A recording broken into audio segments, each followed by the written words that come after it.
right. Here we go. Hello. Hi, guys. Hey, everybody. Hi. All right. We are officially recording. So yes, yeah. We're fucking doing this. All right. And demonetized. Man, I wasn't looking to monetize at all to start with. I hope you're gonna edit this later. Maybe not. Maybe it's gonna be raw footage. I don't have editing skills, so this is all raw footage. Footage. If you want, I could maybe do something, but what if we do like an intro and stuff? We should have an intro. We'll discuss that stuff later. Right now, all us howling. I swear to God. Right now, as it stands, we have two screens that are still kind of loading. My guess is that's like people trying to video in. Who is it? Is it M's? Because M's isn't loading for me. I'm not going to be on video for this time. Okay, yeah, that's not a problem. It's M and I believe Vinn. Hold on. Oh.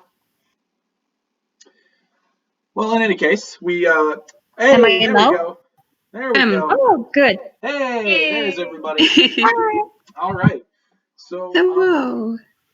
welcome to the first session of the official Dice Dogs Discord server for Dungeons and Dragons. We are going to be to start us off. We're going to kind of go around the room and introduce each other. So, introduce ourselves, not each other. Sorry, I'm very nervous. So, we'll start with M, then go with Ethan, Vinn, Sophie, and Finn. So just say your name, the character you're playing, like the race and the class and all that. And just say a little something about yourself, give yourself any promotion that you want, like Instagrams and all that. So, M, go ahead and take it away. All right. So, I'm M. My character is Fenken Farmerin, and he is a half-elf ranger. Cool. Did you want me to add anything else, or like his personality or anything like that? We'll see that when we start playing, But anything else you want to say about yourself, go right ahead. I think I'm done. All right. Short and sweet. Yeah. Ethan, you're up. Right. Yeah. I'm Ethan, obviously. And, I'm going to be playing Gesh, who is a dragonborn monk. So, Cool. And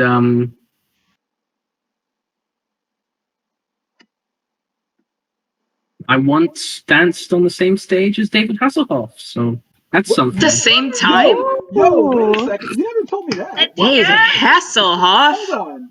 It's not really. It was just like I was watching a play he was in, and I was very little at the time. We were like, hey, can a few of you come up and dance with the rest of the cast? And it was just that really. So that's not the kind of thing you keep. Pantomime. Yeah. I've known you for like a year. I've known you for like 2 years. Can I interject really quickly? You never thought I know that. I danced with David Hasselhoff. I know that David Hasselhoff was famous before the SpongeBob movie, but I could not possibly tell you what he did.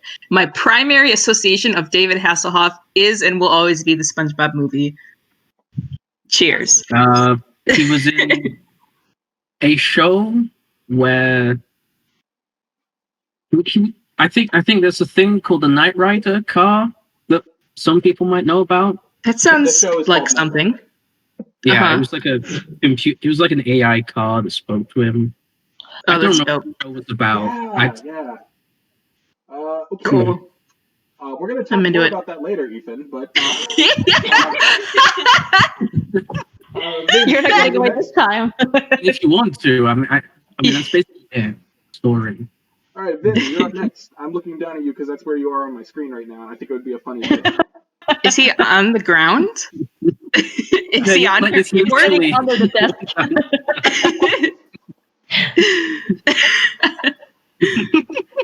Hello, I'm Vinn. I am playing Dhuur'in Kolbavar. He is a Drow Warlock.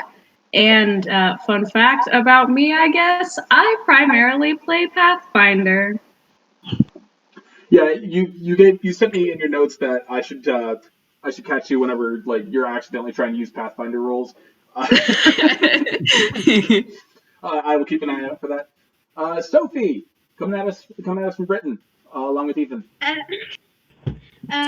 My name's Sophie. I play Osla Highhill, who is a half. And a fun fact about me was, I was the kid that ate raw sandwiches in the playground. It was nice. So Sophie, Daisy, listen, I'm having a hard time What hearing did you. you say to me? Your middle name is Daisy. Anyway, Yeah, you're cutting out a little bit. We're having a little bit of trouble hearing you. So if you could like bring yourself closer to the camera, maybe, or turn yourself off or whatever. Scoot in, yeah. Fuck. Give me a minute. I love it when Sophie swears because it always sounds like a child discovering like bad words. I will leave the call. All's out. I think it might be because the thing is like that. So, it's my messy bed. Oh. Oh, wow. Right. Audio warning on the screen now. Did that do anything? Yes. It's like I think watching my so. grandma try to figure out the iPad. I will leave the call. Okay. Is that any clearer or? And You sound okay to me. next up we have We'll have to see, I guess. Finnegan. Hi, I'm Finn. You'll see me probably next time, but not right now because I look like trash. I'm playing a Tabaxi Bard. Her name is Nox. She's a cat, and I am here. Isn't that fun? All right, all might anyway. We're all here together. We are, yes. Merry All in Christmas. this together. Absolutely. Happy Valentine's Day, everybody. Happy Valentine's Day. And I am Connor Mann. I am your DM, and I will be the one running this campaign. Once again, this is for the Dice Dogs YouTube channel. This is going to be our first campaign together. We have a lot of first-time players here, a couple veterans, but I'm really excited to be your DM. Before we get started, I want to talk about our sponsor, Blue Apron. No. Could you imagine? No. I thought I was going to be the one introducing the sponsors, Connor. Blue Apron. I do want to say a couple things before we get started. First and foremost, I do want to thank Matthew Mercer and Critical Role because I don't think I would have ever gotten into D&D as much as I did without them. I started watching Critical Role about 2 years ago, and just seeing how much theater went into it, it really got me going, and it really got me wanting to play D&D, and not just play D&D, but start telling stories. So I'm really excited to start doing this. I'm really excited to start this official Dice Dogs campaign. Oh, I forgot my fun fact, didn't I? I'm currently a theater student at SOU, Southern Oregon University. So that's where I am right now. Shout out to my improv teacher, Brendan. Okay. So, everybody, Dice Dogs. Ready to start the campaign?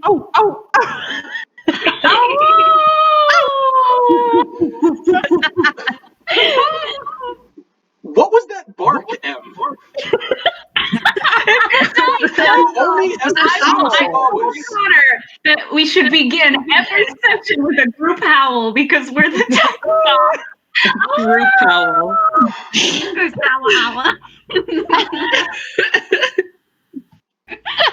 All right.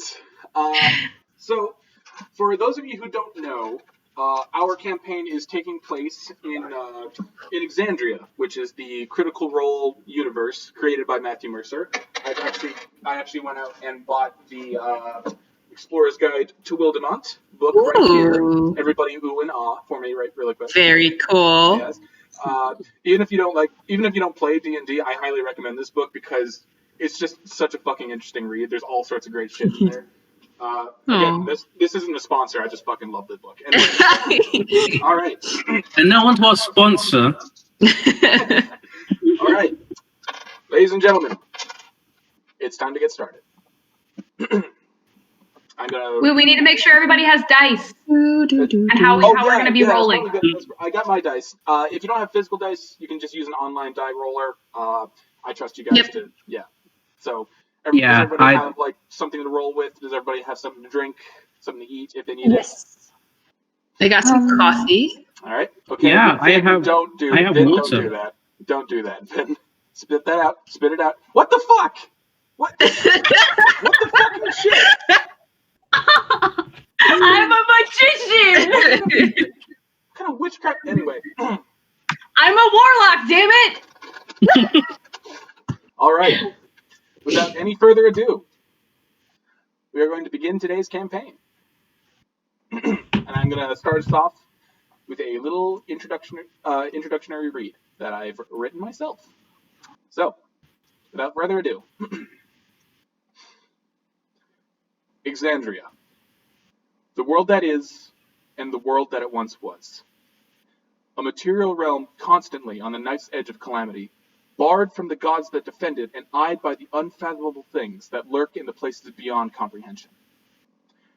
Magic flows in this grand design like the waves of the seas, breaking against all things and shaping the arcane weave that dances across the plains of the world. Doom has come and gone. Tyrants have risen and fell.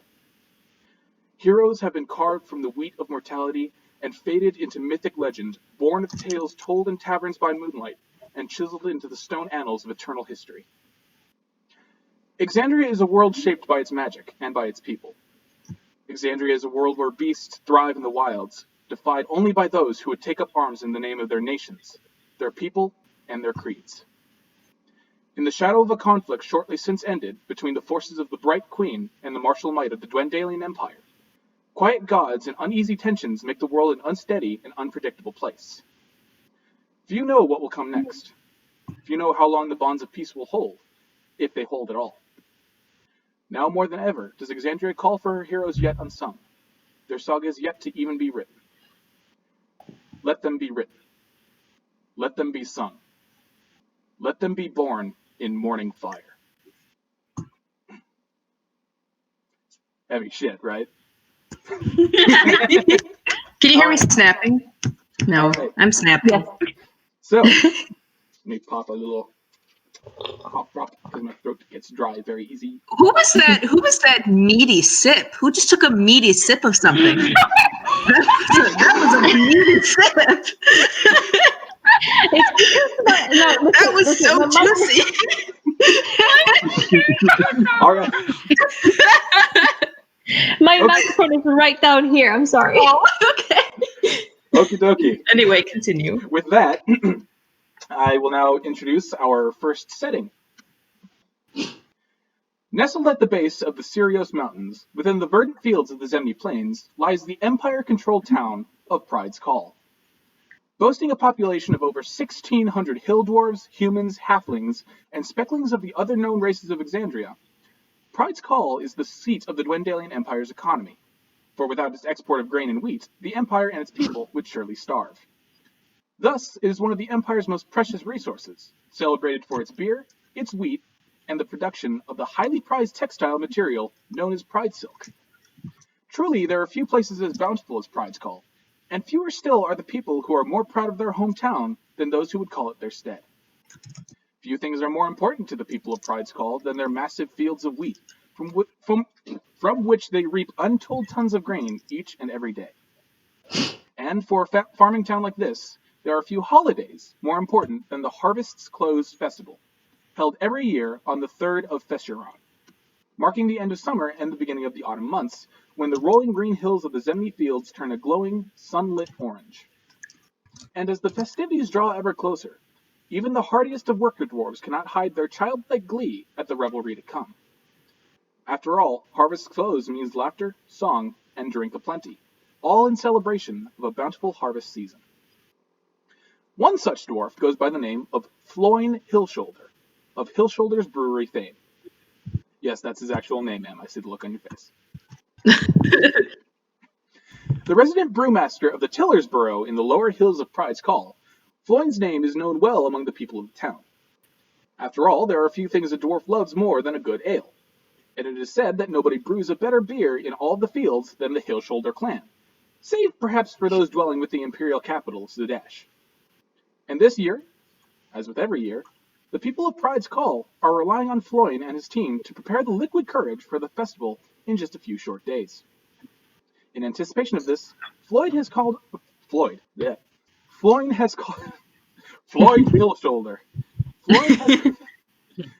has called upon his distant cousin, Magni Stonebrew, to send him several caskets of a very special, very rare, and very potent brew. The delivery has been anticipated by the entire town for months on end, with every dwarf licking their lips at the thought of even getting just a drop of the stuff on their tongues. But as the days go by, with no arrival of a delivery cart, concern and doubt have begun to take hold. Harvest's close is right around the corner, and still, no delivery from Stonebrow's Brewery. Fearing the worst, but not having the time nor the resources to affirm things for himself, Floyne has put out an advertisement for mercenary work, seeking anyone who is willing to see for themselves what may have happened to the delivery. And unbeknownst to Floyne, as he sunk the nail into the wood to pin up the first help-wanted flyer, he would be setting into motion a great intertwining of wandering destinies. All right. So it's a beer mystery. It's a beer mystery. Going on a beer run, boys. A beer murder. A murder most foul of the booze. Beer run would be a Don't know really what good that name for this. is. Beer run would be a Someone really good might name just for the drunk title of along. this episode. Can I also? I'm gonna take the moment to do a quick warning. I have very bad auditory processing, so I'm gonna be bad with names, is what I'm saying. If I can't see a name written, Don't worry. I'm probably gonna Don't say worry, it wrong. Finn. I got you. I got you. Don't worry. Just so you know, I can write it into Nox's character sheet that it's a trait of hers. But Okay, so our scene opens on the lobby interior of the Stonebrow Brewery. The inside is, a very humble abode. Exposed wood, hardy oak floors. It looks more like a living room than the lobby of a very important brewery, but it's still very homely and very welcoming. And they're so nervous. And as the morning sun draws high overhead over the town of Pride's Call, a shadow darkens the first door. Finn, would you like to describe your character as they enter the foyer? or was that Finn or Vin? That was Finn. That was Finn. That was you. It was me. That was I you. was going to say. Cat. The cat. Okay. Yes, I will. I will go first. So, well, I guess I'll just give a little bit of a physical description. So we have Nox here. Her full name is Opportunity Nox. It's pretty typical of Tabaxi to go by some kind of a phrase, typically one that's associated with either the way that they grew up or the circumstances of their birth or things that they did as a child, tends to lend itself to what their name is. So along those lines, they also usually shorten that name to a single word to make it easier for others to refer to them. So she goes by Nox, simply.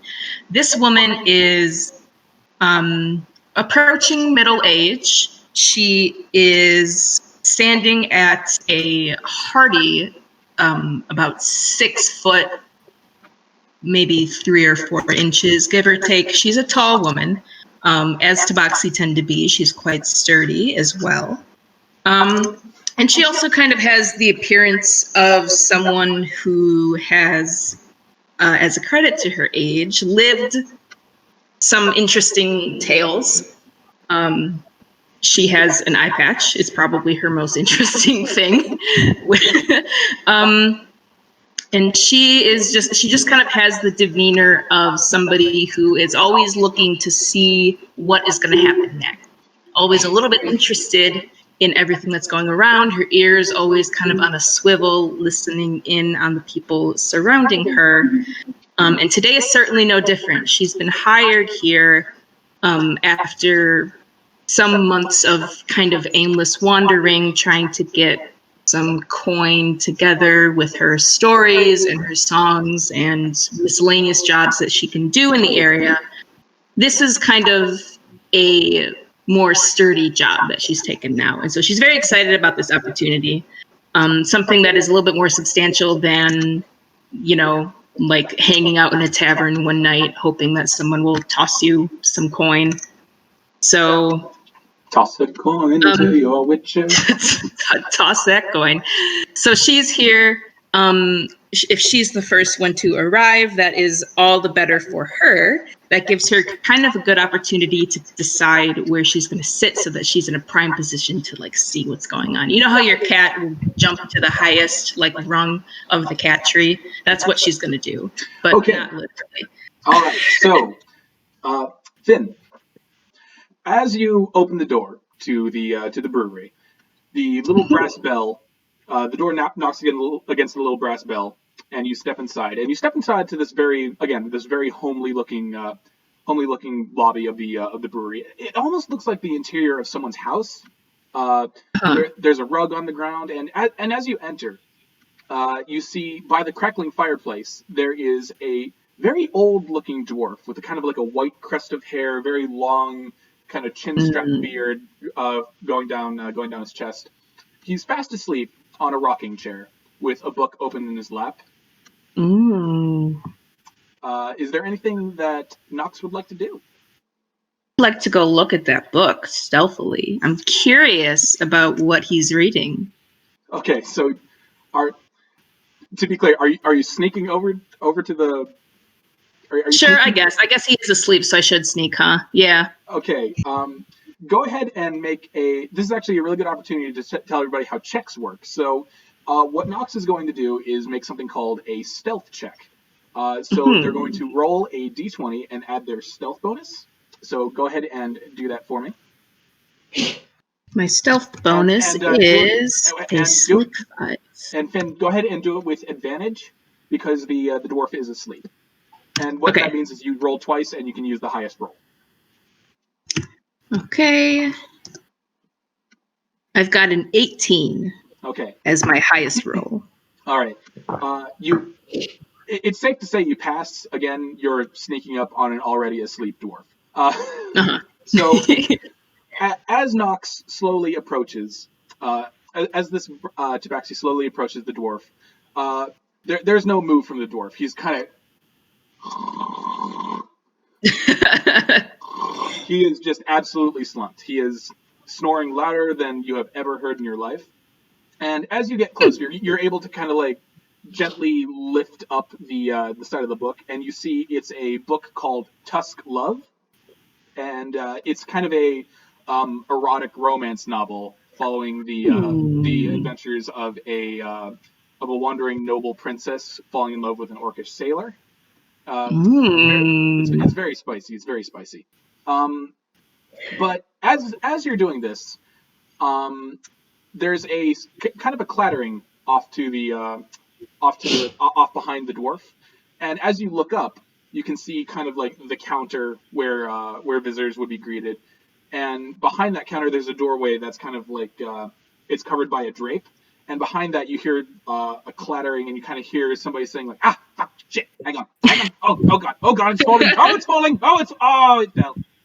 fell, all right, okay, all right. And as this happens, the drape gets pushed aside, and out walks a very pudgy-looking younger dwarf with fiery red hair that's kind of cropped short. He also has a beard, but it's not nearly as long. It kind of comes down to hereish, and it's very well taken care of. It's got like a nice gold bangle in there, and he's a very delightful, portly looking young dwarf. And as he enters, he's kind of like wiping his hands, and he looks up and he says, "Oh, hi, come in, come in. Apologies, I was just cleaning up a bit of a mess back there." How can I help you? Yes, I heard that. Are you the one that I'm looking for? I'm looking to meet. I'm assuming that I've been told to meet a dwarf, right? Yes. I guess I should have asked that before I started talking. The flyer that you've been given has told you that the employer is a dwarf by the name of Floyn Hillshoulder, who runs the Hillshoulder Brewery in Pride's Call. Very good. Yes, I'm here to meet a Floyd, something along those lines.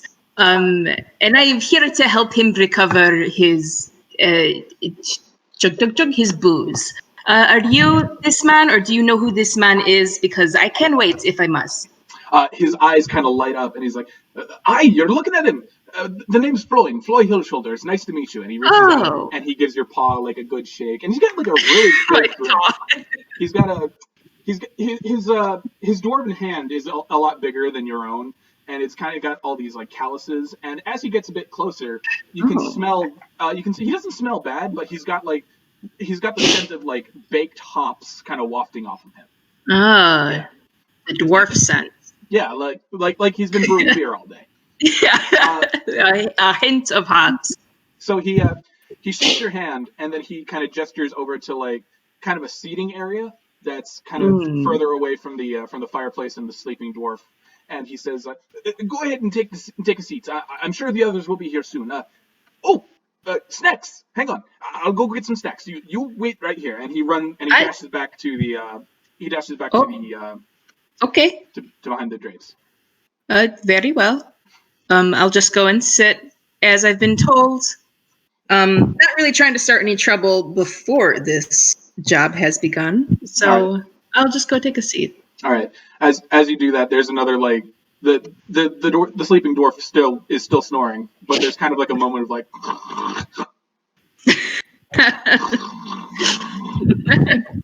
I'm worried about that man. All right. So as the tabaxi stranger takes a seat, there's kind of a muffled sound of bickering, of arguing. And as the door opens again, it reveals this time 2 shadows that darken the doorstep. So, Sophie and Em, would you like to describe your characters as they walk into the foyer? And gladly. Sophie, would you like to start, or do you want me to start? I don't mind. So Osla is she's like joking around with Vinn. She's a very small halfling with very messy. She's got all dirt on her face and everything like that, all dirt under her fingernails, and she's practically like covered in dirt and everything all on her clothes. Her braid is all mud slicked and everything, and she's so much smaller than Fenn. She's a hearty 3'2", tallest, and she's Shit. She's no longer existing. Oh well. What you don't know is that she possesses the ability of interdimensional travel. Okay, Sophie. We will wait for Sophie to come back. If someone wouldn't mind messaging her, telling her that we can't hear or see her. Everyone bother her. While we do that, Em, would you like to describe Fenken? Yes, of course. Hold on. I'm just messaging our dear Sophie here. Oh, okay. She's probably going to rejoin. Yeah, she's probably going to reconnect. So go ahead and describe Fenken. Yes, all right. So Fenken, a whole lot taller than us, is still not too tall. He is a half elf. You can kind of see it in his appearance. He looks a bit more noble, perhaps, than your average human, but still not fully grown into any sort of very sharp elvish feature. Like he has pretty high cheekbones, but not as high as perhaps a full-blooded elf would be. All right. He has long silver hair that is unfortunately quite messed up, quite unruly from his days on the road. And he's fervently running his fingers through his hair, trying to untangle the mess and make himself look at least a little bit more put together than what he's doing currently. Okay, so Nox, as you're just about to take a seat, the door swings wide open, and you just hear this huge ruckus of just arguing and bickering, and you see entering the foyer a tiny little halfling wearing goggles and some very sailor looking clothes with just a massive hammer hanging off her belt, and with her you also see this wayfish half elf in a long green kind of robe looking thing with an arrow with a very ornate bow slung over their back. And as they enter, feel free to roleplay. What are they arguing about? Oh, damn it. We've been on this road for forever. Can we at least find an inn somewhere? I can't stand this filth anymore. What are you talking about, filth? It's great! What do you mean, great? Have you even seen yourself? I can barely see you through all that gunk that covers your face. I can see you, mate. You want a handprint on your face? Shut up! Oh, how dare you! Oh, look, this is... Run you a little bit. Make you look a little bit prettier, okay? Come here. No, go away! Get away from me! Stop it once! Come on, Fang, come on. Okay, so as Come here! as Osla and Fenken enter the foyer, you see the sleeping dwarf, and you see, I'm assuming, a kind of confused looking tabaxi sitting amongst the couches. Does Nox have any reaction to this? She's confused is certainly accurate. Not so much because of the arguing, but probably more just because of how different the two of them look. She's very interested in, are these like adventuring partners? Are they friends? Are they lovers? Like, what's going on here? Given that they are clearly not dwarves, she's already assuming that, like, oh, these are probably the people I'm going to be working with. Great. So she's not going to say anything yet, but she is expecting them to come over, and she is watching them with high interest. Okay, so as Finn said, both Fenken and Osla, you can see a one-eyed tabaxi sitting on the couch. She's very quiet. The dwarf, however, is not. Once again, he's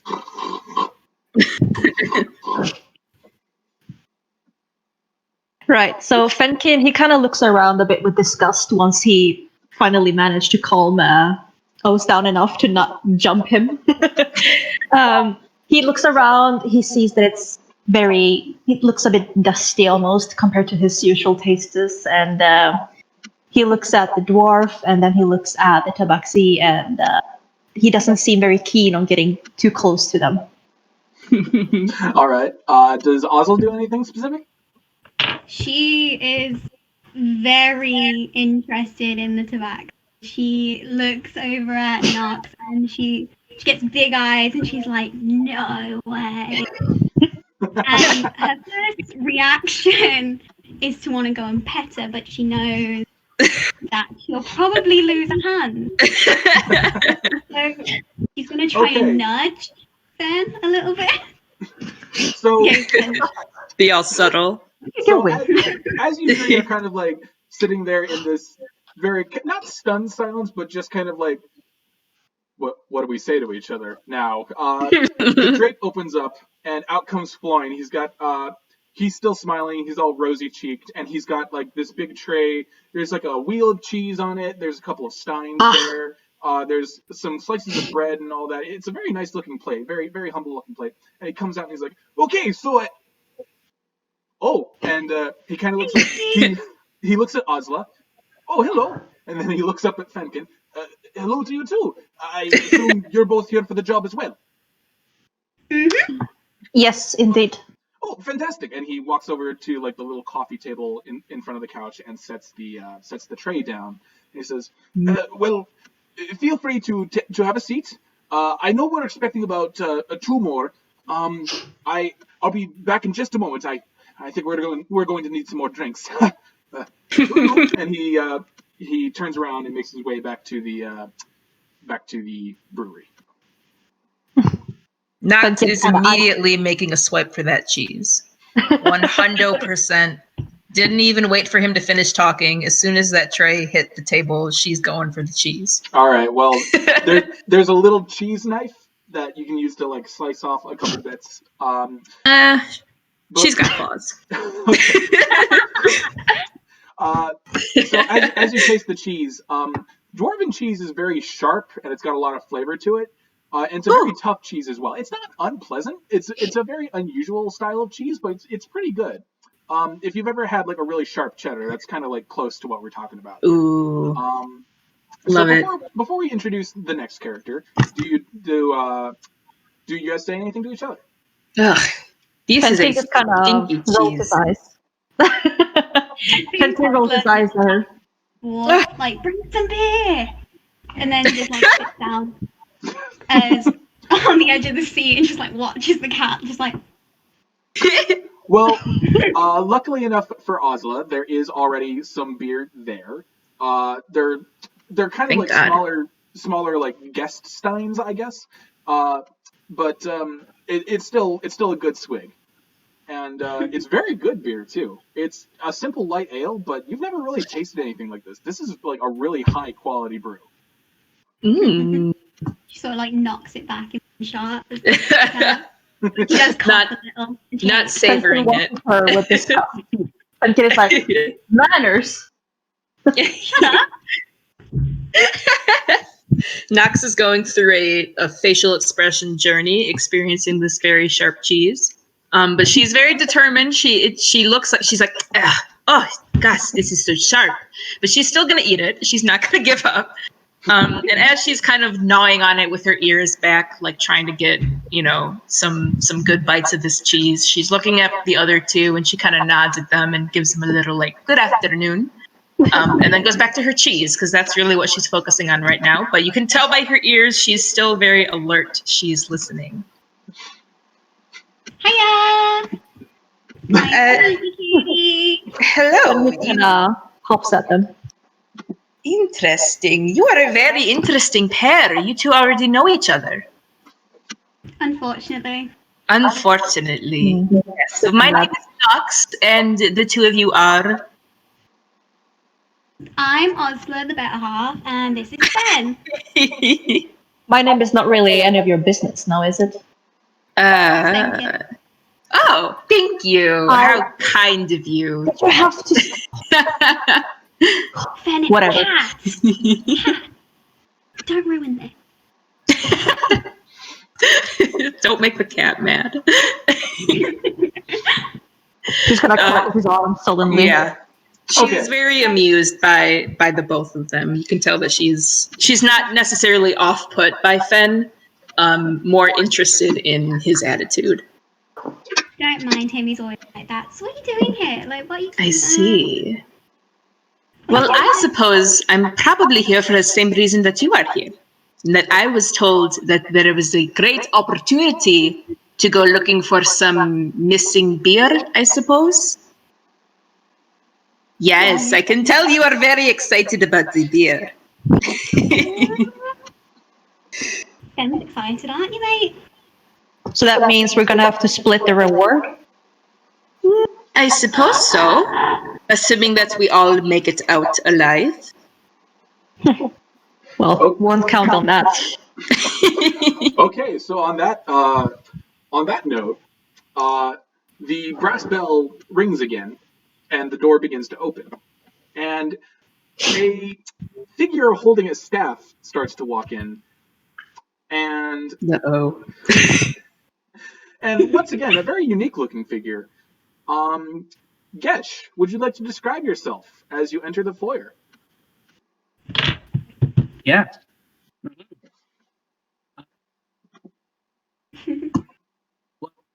Yeah.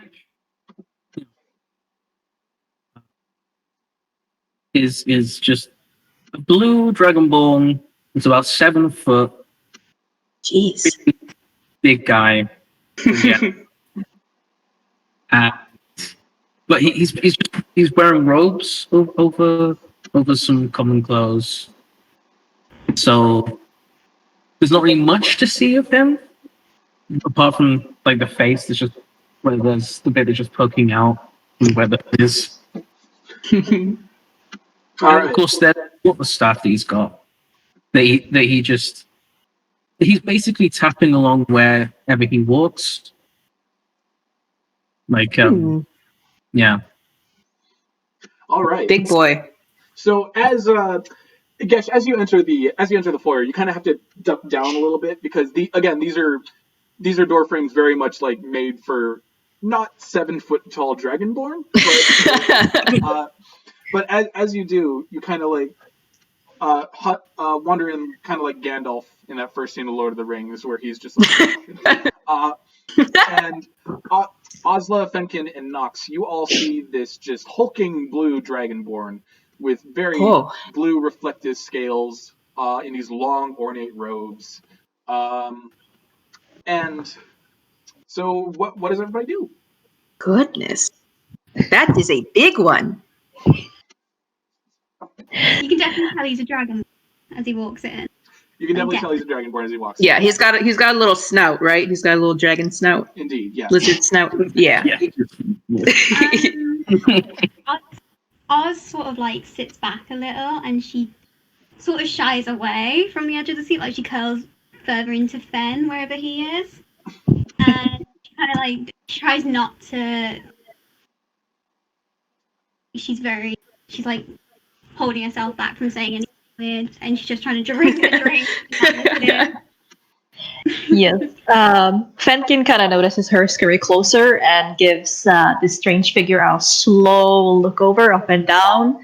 He feels a little bit intimidated just by the sheer size of the unknown person, lizard person, entering the room. So he just kind of sits in silence and waits for something to happen. Oh my. Yeah, Nox would ordinarily probably be silent and watch, but given that her company is also very quiet, she feels obligated to say something to the stranger and to be the one that is friendly. So she just kind of, probably still with cheese in her mouth, she just kind of raises a hand at this stranger and kind of waves him over and just says, like, I believe we are the ones that you were looking for. I think you are belonging over here.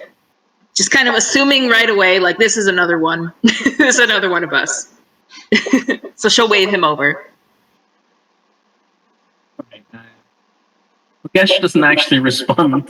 He walks over and takes these, like, 2 of the beer shots that they've got, and just downs them immediately, and then puts it back, and then just stands there waiting. All right. Can I assume that he took Fenkin's share? Since that was the only one left untouched. I hope so. I hope so. he kind of glares a little bit, because he glares a little bit as if he finds this whole behavior rude. But seeing as he's quite rude himself, he can't really say anything. So he keeps quiet. All right. Okay. Does anybody want to do anything before? Does Gesh want to say anything? I'm just gonna enjoy this cheese. I'm glaring at you. All right. So as with the newcomer, kind of towering over everybody, still not quite taking a seat, and looking down at them with these slitted dragonborn eyes. Mhm. Um, there's more snoring, more silence. It's a very awkward moment because you are all a bunch of very strange people in a place you've probably never been before. So of course it's going to be a little awkward at first. But there's a moment where the entire room gets a bit colder, and you hear kind of like a whooshing noise, like. And as you hear that, the old dwarf starts to. He's still snoring, but the fire goes out immediately. Just. It was crackling heartily before, but now it's just dead cold. Ooh. And as you look over the fire, you also look over to see that the door, once again, it opened, but the bell didn't ring. And standing in the doorway is a tall, dark, hooded figure. So, Vinn, would you like to describe your character as they enter the foyer? This tall, ominous, dark figure, his hood is pulled very, very low, obscuring any ounce of his face that you may have been able to see. He's a good, imposing 6'5", nothing compared to that 7-foot tall dragonborn, but there's an aura of intimidation about him. He wields this staff that stands almost at his own height, and he clutches it very close to him, along with a book, a very large book tucked up underneath his other arm. He kind of perks his head up just a little bit, but not really enough for you to see his face, just enough to acknowledge that there are other people in the room. He steps in, steps to the side of the door, lets the door close, and stays there. All right. So the door shuts, and it's very quiet in the room. Everyone is staring at this very strange newcomer. It was like an awkward silence before, but now it's like a very tense silence. It's very, very quiet until suddenly. Hey,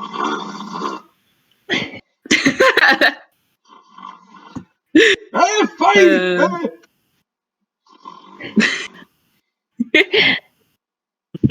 So Fenken kind of jumps a little. He was completely quiet, and then until the very loud snore, he kind of jumps and lets out a little squeal, like oh! Almost pushes us down onto the floor. But quickly kind of fixes himself and returns to being quiet. Okay. All right. So after Oswald almost gets knocked to the floor, the drape opens again, and out comes Floyne with his with some more steins in hands that are they have like a nice white froth on top, and he walks in and he says, "Oh, would you look at that? Seems like we got everybody here, don't we? I was expecting 5, and there's 1, 2, 3, 4. There's 5." And he walks over, puts the steins down, and he kind of looks over the fireplace. "Oh, now when did that go out? Just a moment, everybody take a seat." And he kind of toddles over there and gets the fire lit back up. And as he does that, he kind of looks up at everybody. "Oh, by the way, I don't know if you've met my grandfather. This is Braylon." And he gestures towards the sleeping dwarf, who is still asleep. And Floyd looks at the dwarf and says, "Braylon! Braylon! Braylon! Wake up! We have guests!" And no response. No response. So he's just like, ah. All right. So he kind of wanders over and takes a seat on one of the couches, and he wipes his hands again, and he says, "All right. Well, first and foremost, I'd like to welcome you to the Hillshoulder Brewery, finest brew in all the land. Just a bit of advertising there for you. But I would like to thank everybody for coming. I know that with Harvest Close coming so soon, It's a bit busy, but I do appreciate it. What are your names? Us. Fenken. Hi, us. I'm Nox. Nux, and he kind of like takes out a notepad. All right, Oz, Nux, you said. Yes. Nux, aye, okay. What about you, big one? I am known as Gash. Gash, got it. Okay. And he kind of like he was about to say elf, but then he kind of looks at Fenken and Fenken and Dhuur'in, and he's like, "You in the green." He gives him a cold stare as he says, Fenken. That's Fenken? F-E-N. Okay. F-E-N. K-I-N. K-I-N. All right. And you over by the door? He doesn't look up and he doesn't move other than clutching his staff a little closer to him.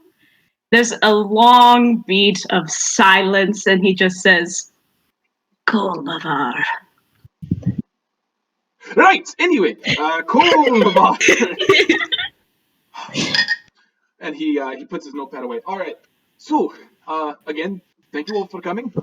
I'm sure you're all wondering what you're here to do. Aye? Yeah. All right. We're getting a meal out of this, aren't we? Could you repeat that? Oswald, I didn't hear that. We're getting a meal out of this, aren't we? Aye, there's gold aplenty for you if you're able to do what I need. And, I well, can do that. I hope you can. I'm running out of options. Can't get the Crown's Guard to do anything. But, I will be frank. Harvest Close is on the way, and the people of this city, they're relying on me. And I had a delivery coming in, and it's still not here. So I just needed somebody to go up north to down the Pride's Walk Road. Because it was supposed to come in from the north, but lo and behold, it still hasn't shown up yet. And Interesting. I don't want to put So any you pressure on needed- anybody, but it's kind of my reputation on the line. So let's get down to brass tacks. What I'm looking for is a cart. And it's a cart full of something very, very important to the Harvest Close Festival. Tell me, do any of you know what Shimmer Stout is? Shimmer Yes. Stout. It is the silk that this place, Pride's Call, believes is very valuable. Could you repeat that again, bud? I didn't hear that. It is the silk that this place, Pride's Call, believes is more valuable than any other. He kind of blinks at Gesh. No, that's Pride Silk. I said Shimmer Stout. Are you okay? Shimmer Stout. Are you okay? Do you need Is water? it big? I can get you some water. Do not patronize me. It's small. Okay, yeah, sorry. I apologize. Sorry. Anyway, let me show you. Just one moment. And he kind of gets up and kind of turns the corner really quick, and you hear. God, I don't know how to make this sound. You hear the sound of something rolling against the floor, making the boards creak a little bit under its weight. And he comes back out rolling this big barrel. And it's kind of funny to watch him roll it because he's a very short man, so he just kind of has to. And he kind of like hefts it up, and you hear like it slosh on the inside. And he kind of points at Dhuur'in. You there, over there. There's a crowbar by the fire. Would you bring it here, please? He seems offended that he was even addressed, but he will skulk over as if he is gliding across the floor with his pointy-toed shoes, get the crowbar, and hand it out at arm's length to this guy. So he's doing like the Dementor thing, just like. So Floyd's smile kind of goes from, and he kind of slowly reaches out and takes the crowbar and says, "I thank you." And I'm sure from his stature, he can see underneath the hood these ominous, unblinking, glowing eyes. As he takes the crowbar, he puts it in one hand, reaches down to take one of the goblets, and just takes it real quick. Traumatized him. And after he does that, he kind of waves everybody towards the barrel. He's like, "All right, gather around. I want you all to see this." And he jams the crowbar into the barrel and pops off the lid. And as you guys peer inside, for a moment, all you see is this just like beautiful shimmering purple brew. It's a very dark purple, almost like the night sky. And it becomes more and more like the night sky when you see very small fragments of something glinting up from the surface of the beer. It smells fantastic. It's got like a nice fruity smell, but it's almost like you're peering into a galaxy in a barrel. And it's just, you've never seen a drink like this. Interesting. Would anybody like to ask any questions? Or Is that even consumable? Sorry, I'm taking notes. a lot of people at once? What? I think Oslo said something. Oslo said something first. I said, can I get a straw? Can you get a spoon? Straw. Straw. Fenken kind of adds on and says, is that even consumable? Aye, it's very consumable. My brother makes it up in Zadash, in the imperial capital. It's called Shimmer Stout. You see all those glowing flecks inside there? Do you know what that is? No. That's pure gold. He makes it with gold dust. So it's very valuable. Aye, and it's the best brew I've ever I've ever tasted. I wish I could brew something like this, but only he knows how to do it. And I have 100 more barrels waiting for me, but they're still not here. I've already got the 50, but that's not nearly enough for the Harvest Close Festival. So you see, it's very important that I get this, that I get the rest of the barrels back, and that's what I need all you for. 100 more, eh? Aye. And he kind of like puts the lid back on, kind of uses the crowbar to like thump it back down around the rim. And he kind of leans on it then. So essentially, what I need you fight to do is go up to Pride's Walk Road and have a look around, see if you can find the delivery cart. As much as I like Pride's Call, I'm not too proud a man to say that we don't have our issues, that we don't have our problems. And we've been having some issues with bandits, and I don't want to fear the worst, but in times like these, sometimes all you can do is fear the worst. Eh? I see. But Now, don't you think it's a bit of an overkill to have this many people do it? I suppose, but it's better to be safe than sorry, eh? It does appear to be very valuable, so I can certainly understand why you are so cautious. Now, sir, I don't know if you've ever worked with a tabaxi before. We have a very strong sense of smell, as I'm sure you can imagine. And I would very much love to help you with this issue, because I can see, sir, that it is very important to you. But I do believe what would be of a good benefit to me to help you would be some way perhaps to remember the smell of this item that we're looking for. Perhaps in the form of a sample. Go ahead and make a persuasion check. Hell yeah. What's my fucking persuasion? Hold on. Sorry, my character sheet isn't loading. Okay. Ooh. Okay. Hold on, I gotta get to my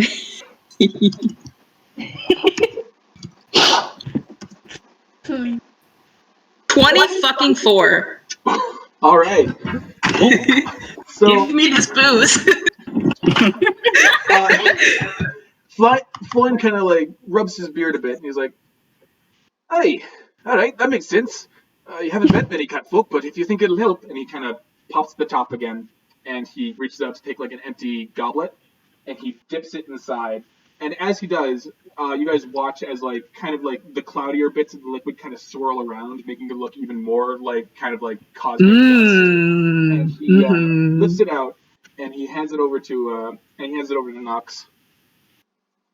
Thank you, sir. What does it smell like? Can I ask that? It's got a very like fruity smell. I can't. It's very hard to place what exactly the smell is.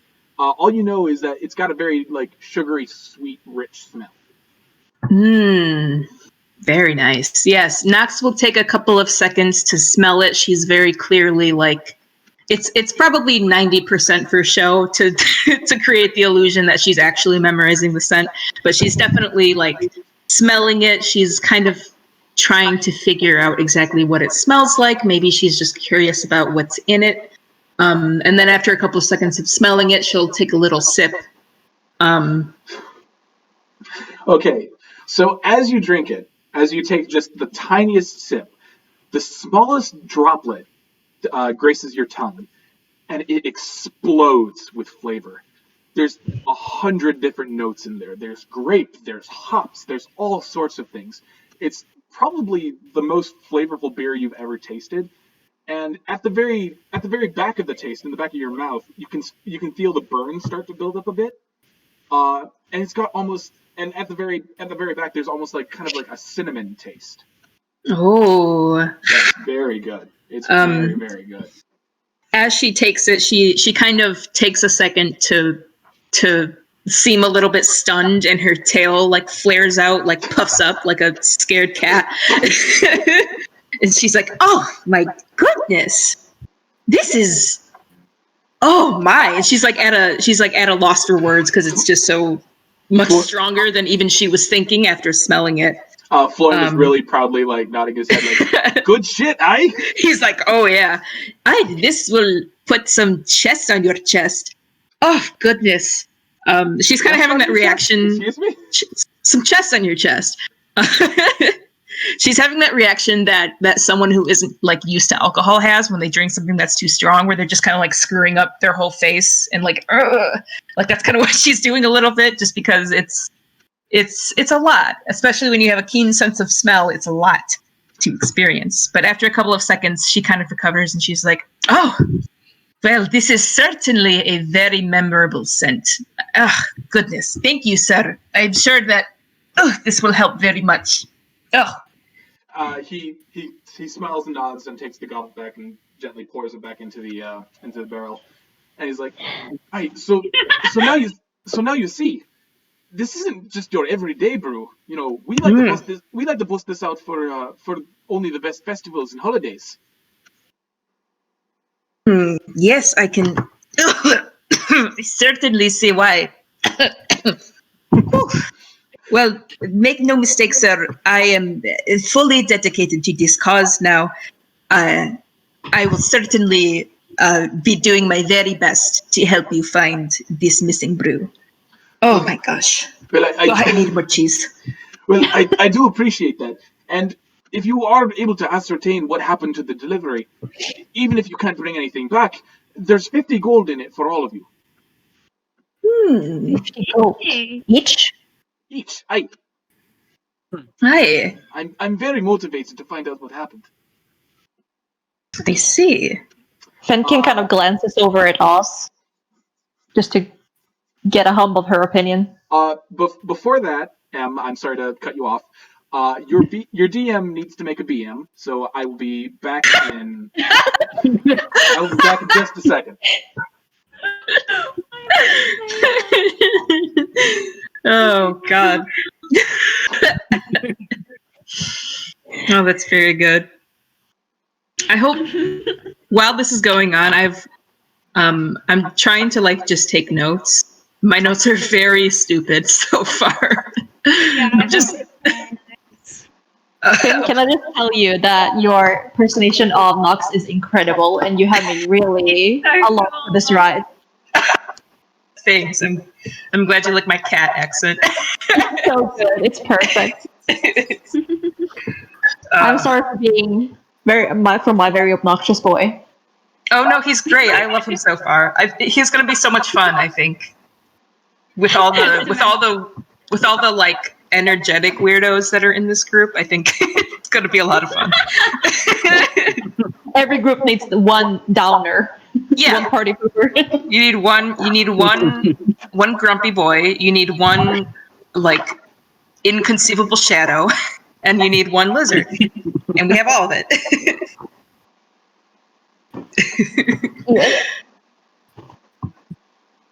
Okay, this dude's name is Floyne, right? Did I write that down correctly? Floyne. Floyne. Yes. Okay. Floyne Hillshoulder. Nice. Love that. Cool. Oh my gosh. And when we start again 6, remember that I'm eyeing you. Been making unbreaking eye contact this whole time. You're just staring at us.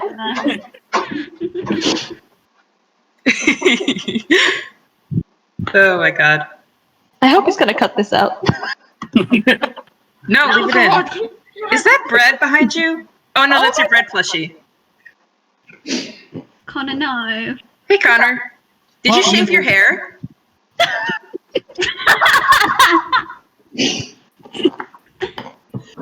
Okay, today's sponsor is... No, I'm kidding. Pringles. Yo. So now that I've got this break, Oh my god. general sponsor, Raid Shadow Legends. All right. AFK Arena is the game. Genshin Impact. So, what was Fenken saying? Oh yeah, Fenken was kind of giving us a look, kind of to gauge out her opinion of this whole thing, to see what she thinks. All right. She's doing a little thumbs up. All right, and he looks a little bit like, oh, okay, fine. I guess. I guess, if I must. Okay.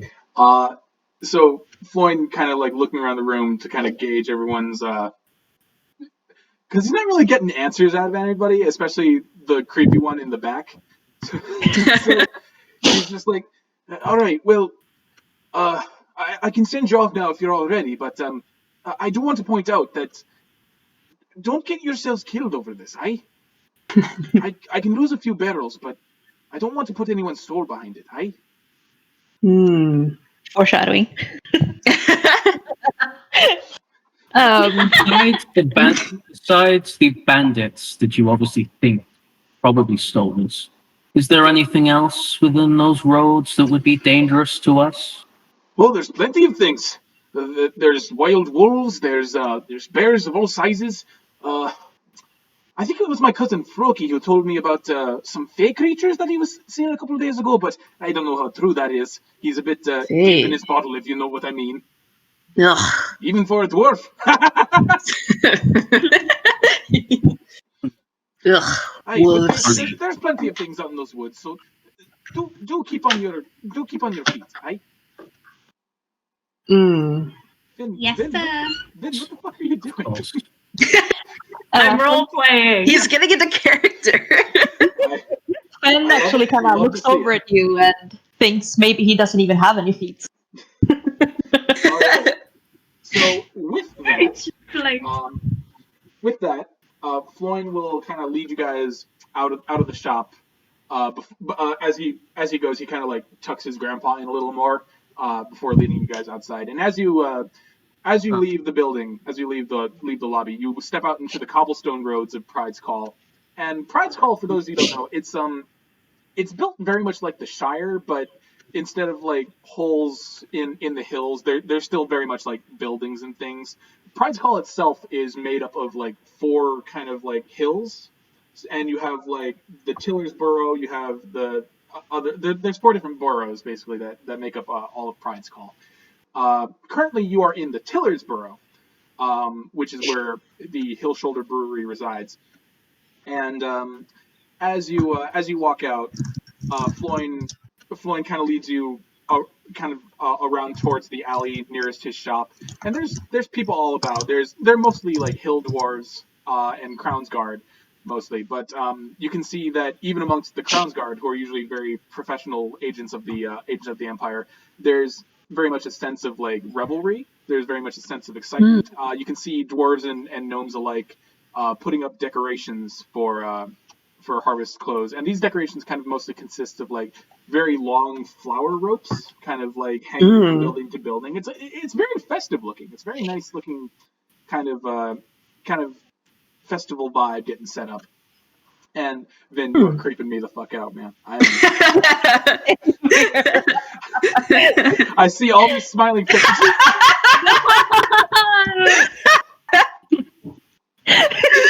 Oh my god, he looks like a sentient hat. You look like a floating beanie. Sorting hat. He's the sorting hat. You look like a carpet fuck the Hot Topic employee. Anyway, so how did you even do that?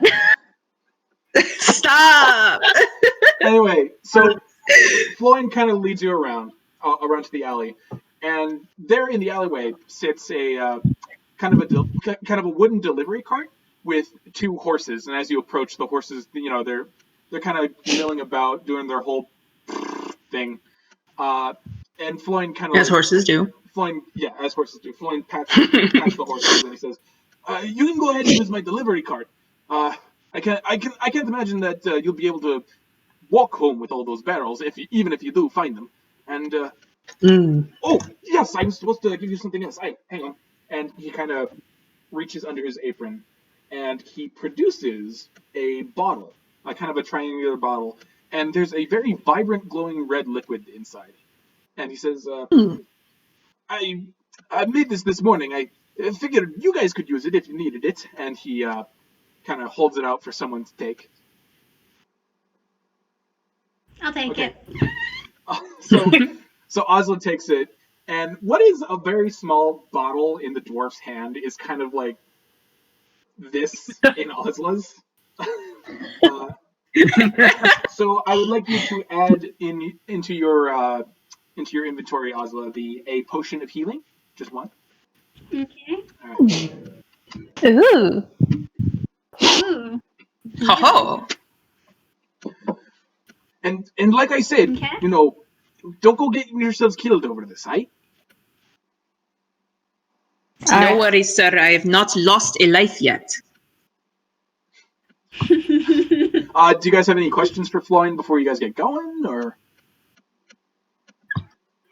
Do you have a map? I do. Hang on. Always helpful. And he kind of reaches into like one of the packs one of the pack saddles on the horses and pulls out a map. And as he unfurls it, he kind of shows you like it's a city map of Pride's Call, but it's also like a bit. You can also see a bit further up. There's Pride's Walk Road, and he kind of shows you with his finger.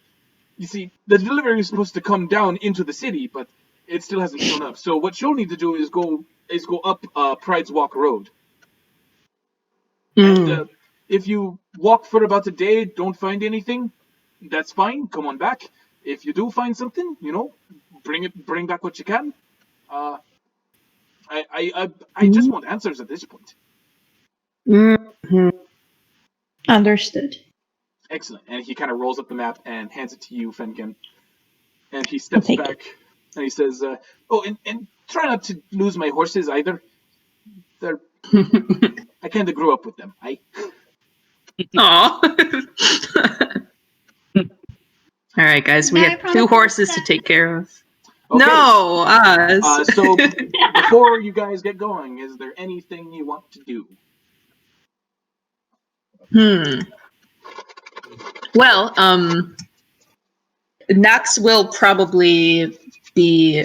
She'll kind of do this without saying anything or conferring with anybody. She'll just kind of climb up into the carts or the wagon. Is it a wagon? It's a cart. It's kind of like a wagon cart. You know those old Oregon Trail kind of carts, kind of. Yeah. It's kind of that size, but like a there's covered, no canvas or anything. I mean, there is Okay. a canvas, but it is kind of like collapsible. You can put it up like if it starts to rain or whatever.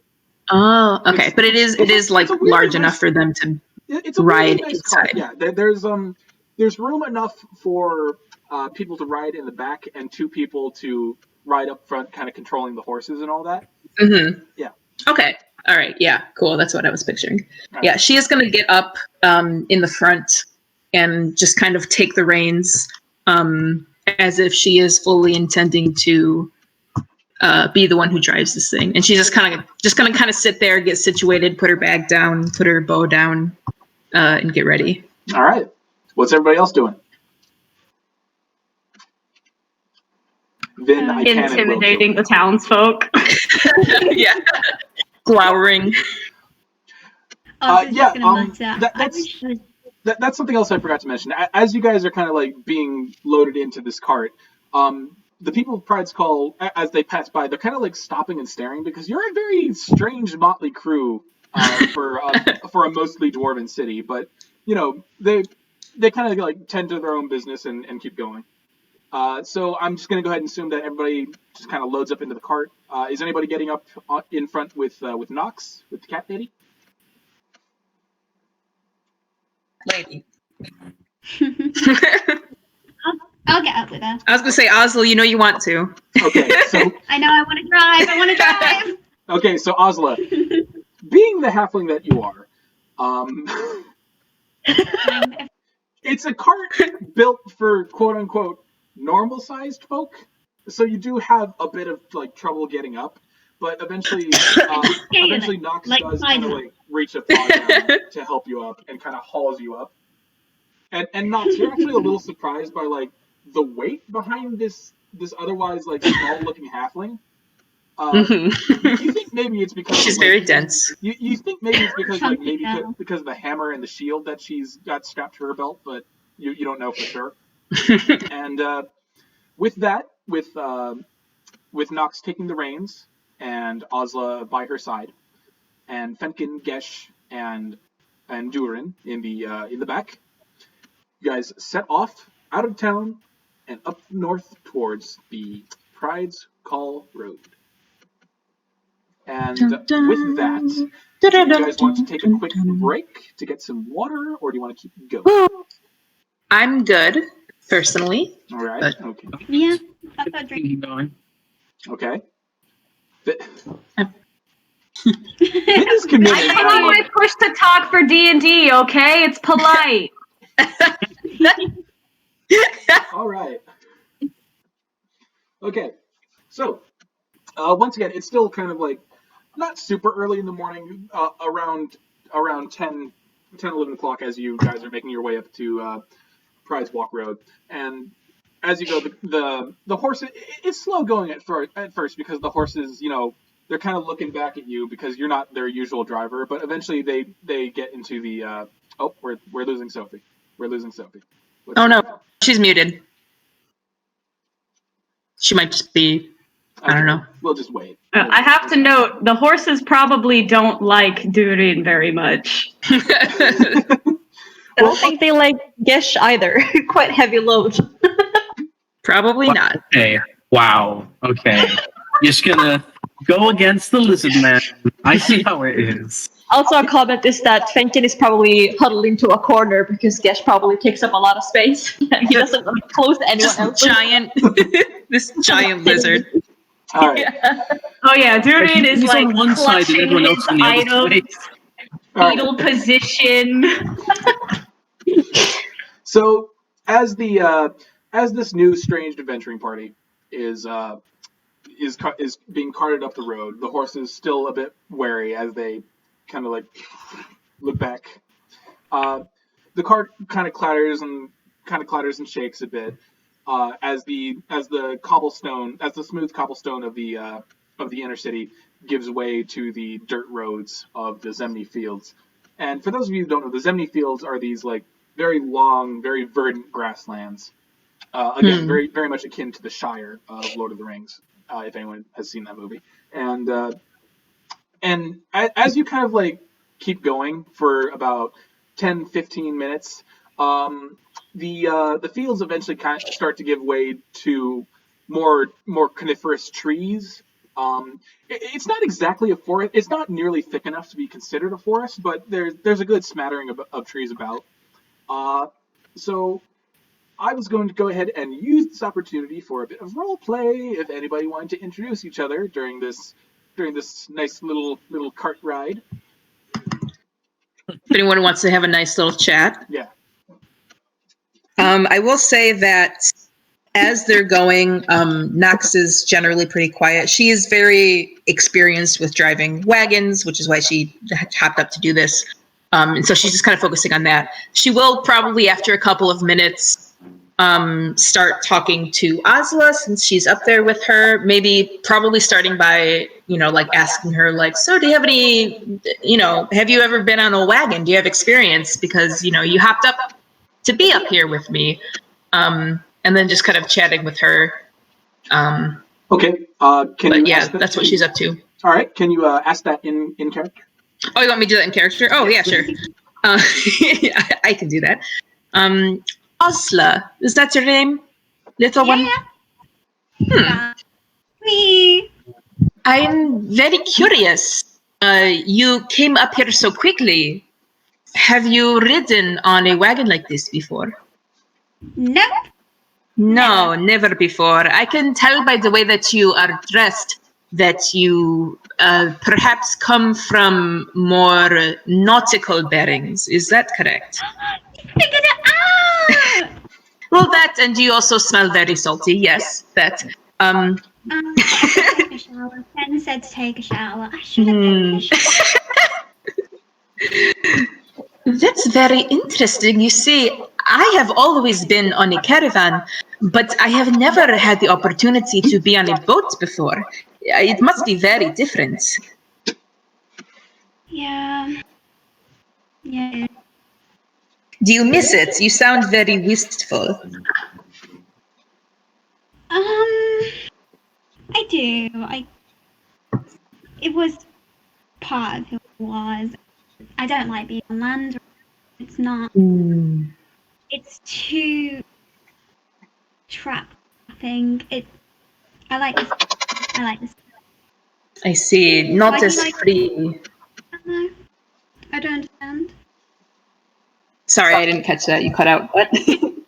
Why have you always been in a caravan then? I don't understand why you choose that. Oh, that is a good question. Well, to put it simply, I was born into it. It is not uncommon for my people to spend their lives traveling in some way or another.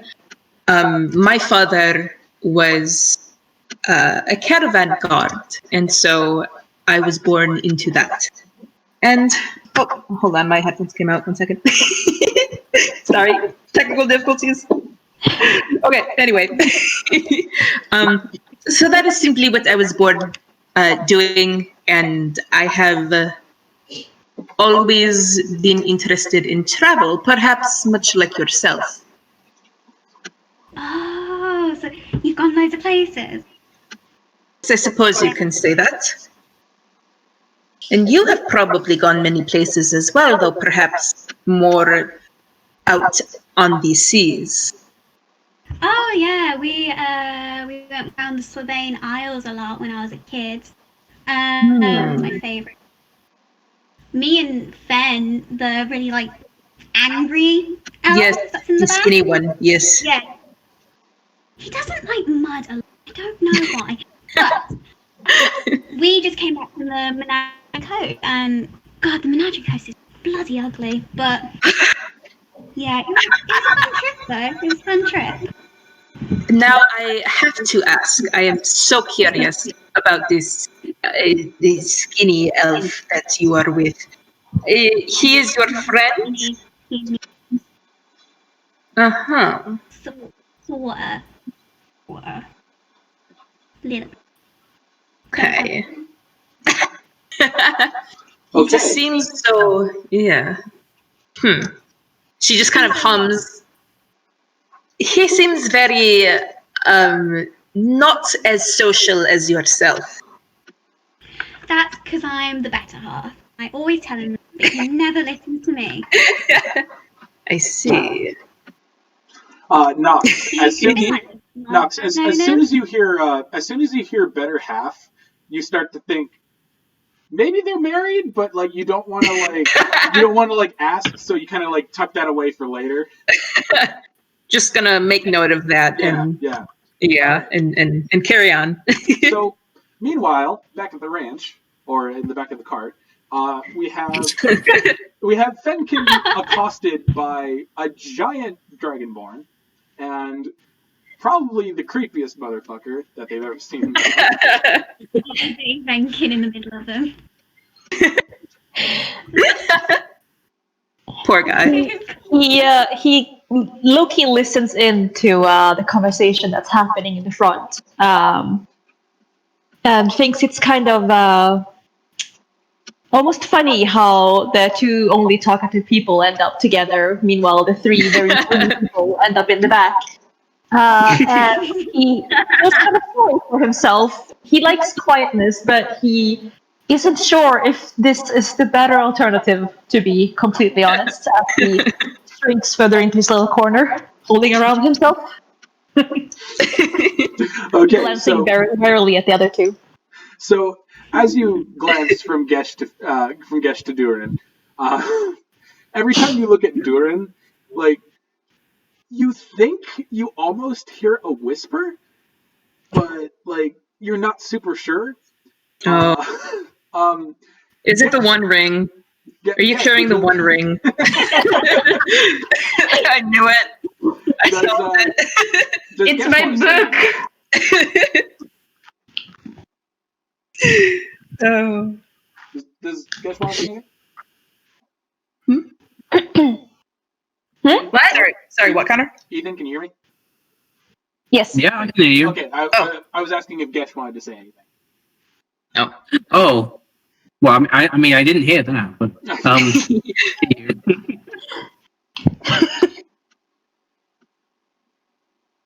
no, Gesh doesn't really want to talk to anyone right now.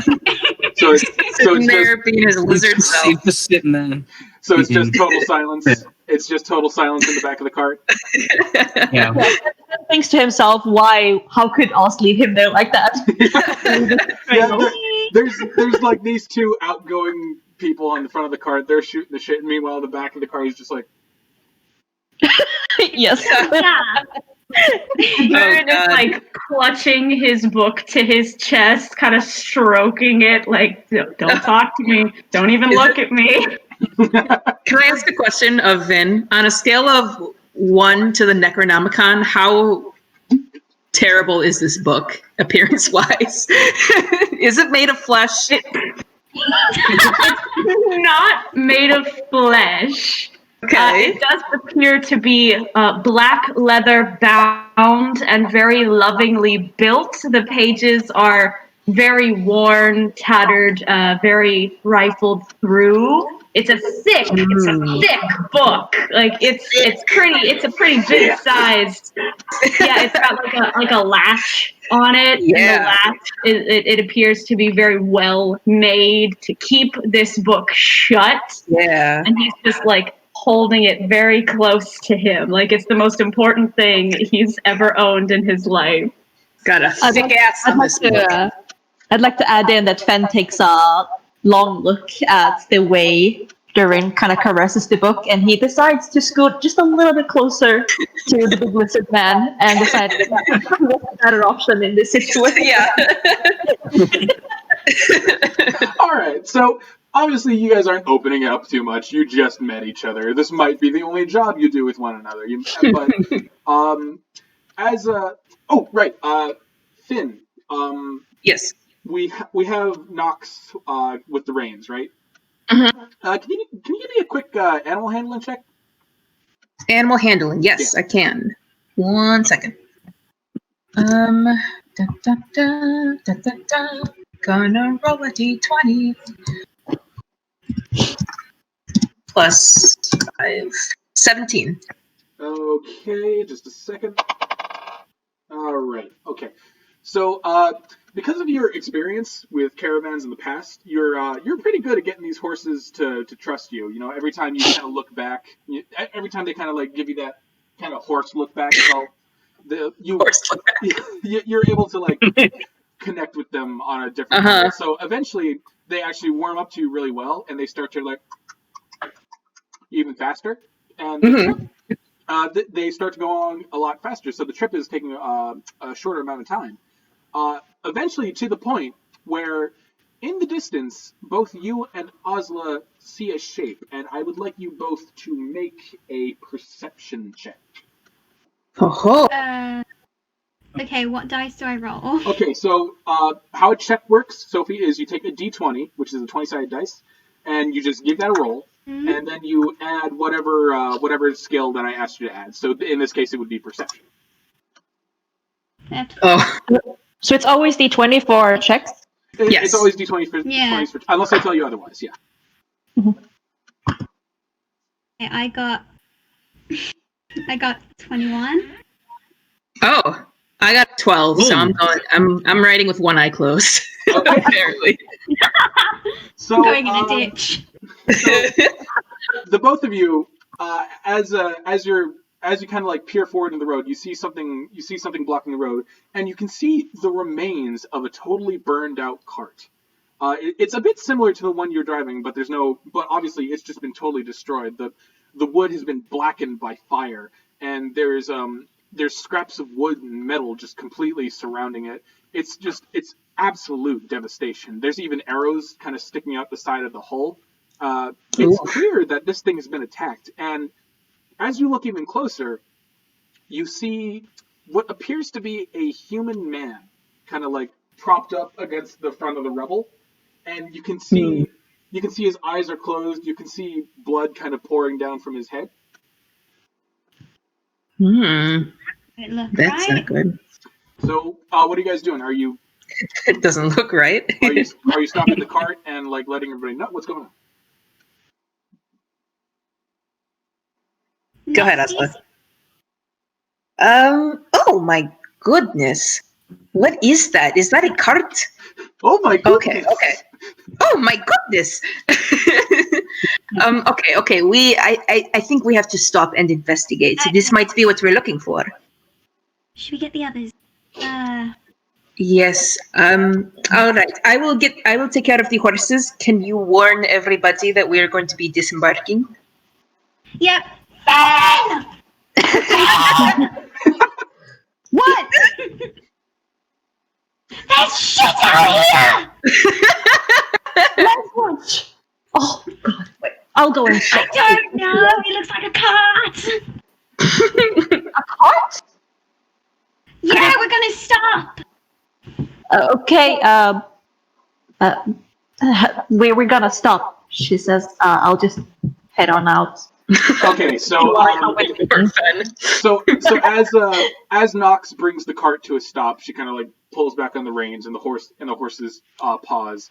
You guys can start to unload out of the cart. As you guys start to unload out of the cart, you see also what they see. You've stopped about like 20 feet away thereabouts, and again you see this burned out, destroyed cart. You see the guy in front of it. You can't tell if he's alive or dead or not. So what's everybody doing? What's the plan? Is there a check we can make to see if he's alive? Yes, but you have to get closer. I will.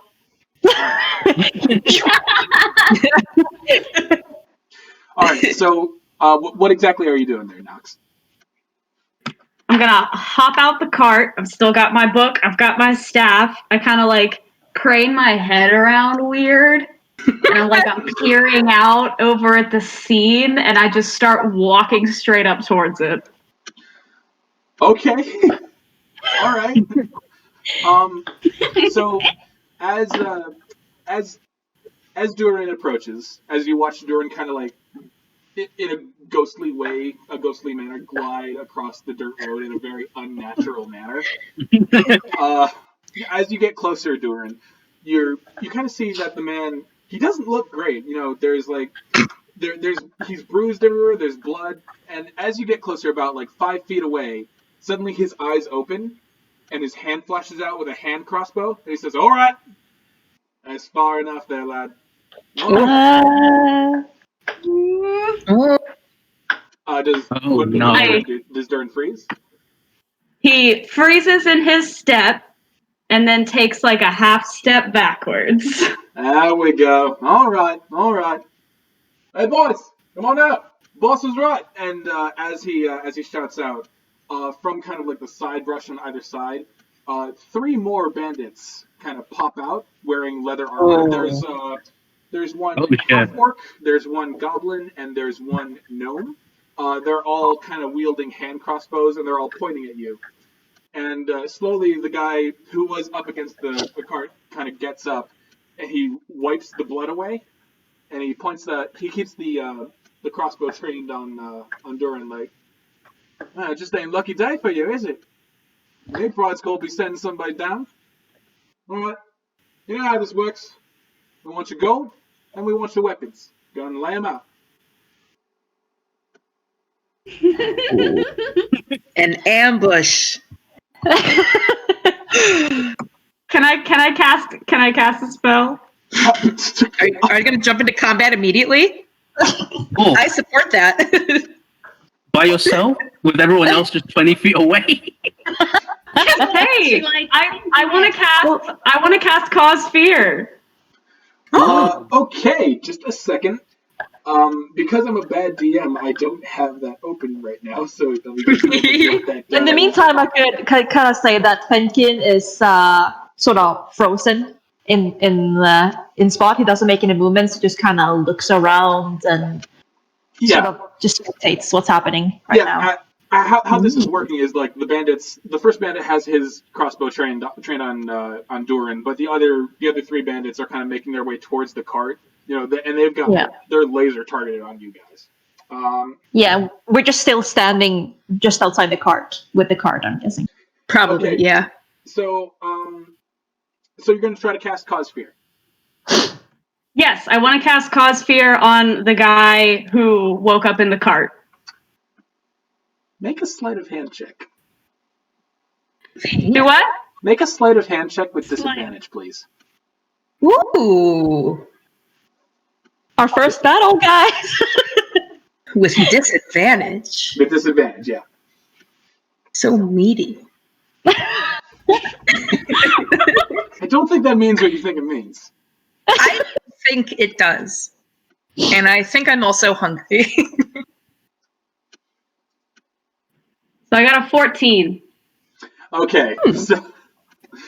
So as you go to cast the spell, you're making it a little too obvious because Cause Fear, you know, it's a concentration spell that takes up to about 1 minute, and he sees you begin to move your arms, and he's like, and then he points down at your knee and shoots. And your knee. A bullet just slams into your thigh, and you take 2 points. And you take 2 You're points married. Of damage. Looks like your adventuring days are over. Oh, don't worry, this is fine.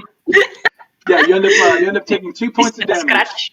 And so with that, I want everybody to roll for initiative. Yeah. Initiative. Okay, what do you use then? Is it the same? Okay, so Which dice how initiative works is you roll a 20-sided die, and then you add your initiative bonus. Right. Okay. God, I'm uninitiated. I'm 12. 12 for Knox. This is a D20. This is a D20 plus your initiative, which should be on your character sheet. Oh, okay. Okay. I lost track of it now. It's also your dexterity modifier, by the way. Okay, I'm done. Okay. Wait, what? Dex modifier? Yeah. Yeah. Shut up. Sorry. Okay, so it's a D20 plus your initiative. Yes. Yes. Okay, Yeah. so I got 13. Well, I am. Yash got a 9. Big numbers up in here today. Big numbers. Let's go to the I fucking got casino after this. I got a 15 for initiative. All right, just Damn. 1 I second. got 19. Oh, Oz. Ooh. Yeah. So we've got Gesh at 9. I think I'm next at 12. Nox at 12. Fenken at 13. Kolbavar I got at 15. And then Oz at 19. Yes. Okay, what was Dhuur'in's again? Sorry. 15. 15. Okay. So, top of the order was the bandit that just fucking kneecapped Dhuur'in. And he has to take his action to reload, unfortunately. So, next up, Ozla. 20 feet away, you just watched a bandit just fucking pincushion this one of your adventuring party in the leg. What are you doing? What's your day like? Chaos. Oh, he took the hit really well. He barely even grunted. But everyone still saw it, right? Like we all saw it actually. Oh, yeah. Yeah. Oh, yeah. Okay. Yeah. Because she's like chaotic good, she's gonna want to help, but she's also gonna, try and eliminate it as quick as possible. So I think she's just gonna try and throw her axe at him if she can do that at Throw the the what? Oh, yeah. bandit. Is she able to throw her axe or Is it a throwing axe? does she have to? Yeah. Okay, yeah. So you can make a ranged weapon attack with your throwing axe. So what? And you're aiming at the bandit leader, right? Yeah, the one that shot Dhuur'in. Okay. Okay, so you're gonna make an attack roll. With strength. Yeah. Yeah. What dice do I roll? Is that another? That's gonna be a d20 and then add your strength. Okay. Come on, we're depending on Where you. is it? Oh, fuck. Okay. Oh, God. Plus your proficiency. Wait. Yeah, plus your proficiency bonus. Well, this is just a hit, right? Pardon? Oh, sorry. I Yeah, was asking Connor. This is just a hit. Yeah. Yeah, this is just a hit. So how this is gonna work, Sophie, is you're gonna roll your d20. You're gonna add your strength modifier to the total roll, and then you're gonna add your proficiency bonus, which right now, since you're level 1, is 2. Oh, fuck. Okay. So I've rolled it. The one with my strength bonus is 23. And Okay, then that hits. That actually hits. Yeah. So That's a hell of a hit. and now you're gonna Right roll between the damage. eyes. And I believe the damage for a throwing axe is, hang on, throwing axe 5e. I'm a bad DM. Connor, we can't hear you. Can you hear me now? Yes. Yeah. Yes. Anyway, I believe the throwing. Okay, yeah, it's going to be 1d6 plus your strength. So go ahead and roll a 6-sided die and add your strength. Okay. I go right left. 10. Holy shit. Okay. Jesus Christ. Oh. Woo! Okay, fuck. You really did hit him between the eyes. So Ozla, as you goddamn, as you unclip Murder immediately. as you unclip your throwing axe from your belt and you hurl it over at the bandit leader, Dhuur'in, you feel this axe kind of like right by your head, just inches away, and the bandit leader, as he gets done reloading his weapon, he looks up and right into his skull, and he kind of like staggers back. And he doesn't really make any noises, but he's just kind of like standing there shaking, and he kind of drops his crossbow, and he kind of reaches up to touch the hand axe. And are you doing anything else in your turn? Because you can move, and you have a bonus action. I think she's just gonna like laugh a little bit, like. Come up with me. All right. Come up next to me. Come up next to me. You'll be able to get your axe out of his head. Oh, okay. I'll come with it. Because now you can't attack since you don't have your weapon. Okay. Okay. I'll go next. So next up we have the gnome bandit. who, as Oslo kind of runs away from her spot, he's going to take a pot shot at her with his light crossbow. Here we go. Oh, that's not good. What's your AC, Oslo? What did you say? Sorry. What's your armor class? Your AC? Hang on, let me find it. Is the leader still standing? He's still standing. Oh, God. He's still Okay, standing. he's He has a fucking axe in his head. Damn. Took it like a champ. My armor class is 18. Okay, so no, that does not hit. As you run, the crossbow bolt just whizzes right past you. He's indestructible. The goblin who's on the other side of the road, he's also going to try to do the same thing. Nope. All right, another one. You're too fast. She's just like, to be honest, They're aiming too high. They're probably aiming too high. It's going over her head. All right, Dhuur'in, you're up next. What's Dhuur'in doing? Well, I'm gonna look down at my leg that is bleeding, like, what the fuck? And I want to cast Eldritch Blast on the bandit leader. Okay, so you realize this is almost like point blank range, right? On the bandit leader? Yeah. Okay. Yeah, and? So, What else am I gonna do? Hit him with my staff? I'm pretty sure that would only do non-lethal damage. I want to kill this guy. I'm pissed. You could poke him for You're gonna explode him. So go ahead and roll your spell attack. Okay, hold on. Jesus. So basically, it's a d20 plus like your spell attack bonus, which should be on your spellcasting sheet.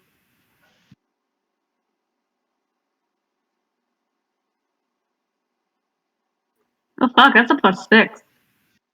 Shit. Get nasty. So that's a 24. Ooh. Okay. Damn. All right. So, do you want to describe how you're casting the spell? Like.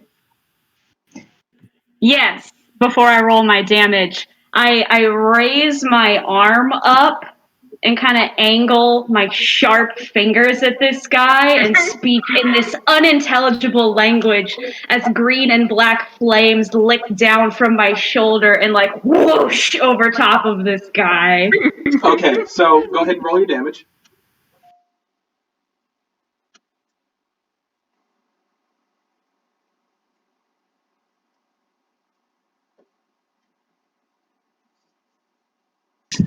That'll be 9 damage. Okay, all right. This guy's having a bad day. So as you raise your hand and this eldritch energy crackles down your hand, you hear discordant pipes in the back of your head, and you hear a whispered voice.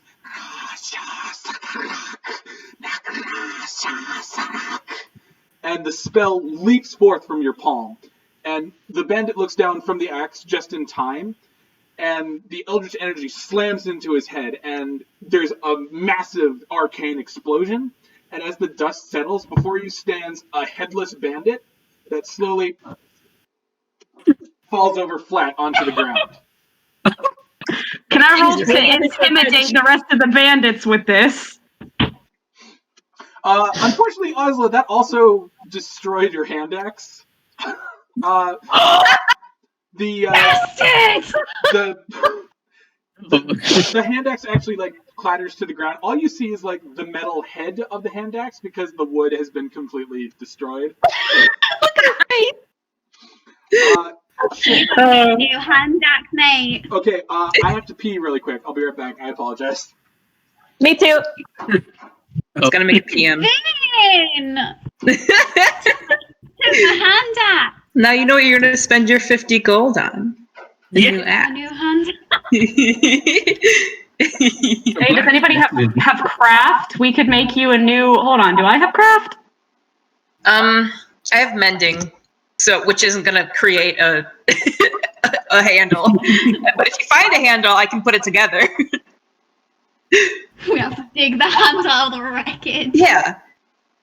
Well, someone can make the handle, and then Nox can connect it to the axe. That's so funny.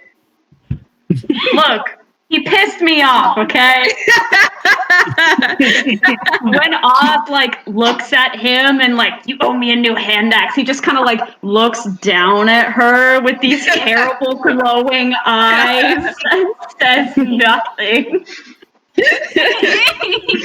Okay. Okay. Oh my god. So, Fenken is at. Oh, Fenken's not here yet. We will. Oh no. No, Fenken. She's gone to go pee. Can I use that power move to intimidate the rest of the bandits? Do you want to use your bonus action to like make an intimidation check? Sure. All right. Fuck yeah. The Julian voice. I'm gonna go ahead Yeah. and let you make that with advantage, considering that you just fucking scanners his head. Evaporated his head, yeah. Yeah. Yeah. So go ahead and give me an intimidation check. So that'll be 23 to intimidate.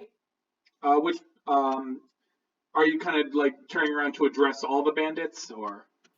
Yes, I Okay. slowly pass. Like I lift my head up just enough so I can look them in the eyes and slowly pass my gaze around all of them. Like Okay. do so it. So the half orc, he kind of like freezes up, and he looks to the other bandits, and he's just like, "It's a fucking lich!"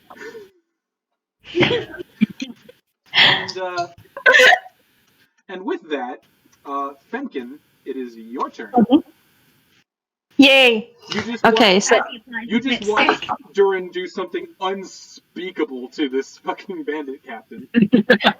So what's I Fenken took do? my axe. he gapes for a little bit, kind of caught off guard, and then just kind of stumbles a bit from the blast, like the whole sound and everything. He glances over at Oz and sees that she's defenseless, but okay. There's no near threat close to her right now. So he stands by the wagon, and I'd like him to pull out his short sword for in a like defensive measure All right. to sort of defend the wagon. All right. So Um, there's a goblin and a half orc on the left side, and a gnome on the right. Do you want to make an attack at any of them?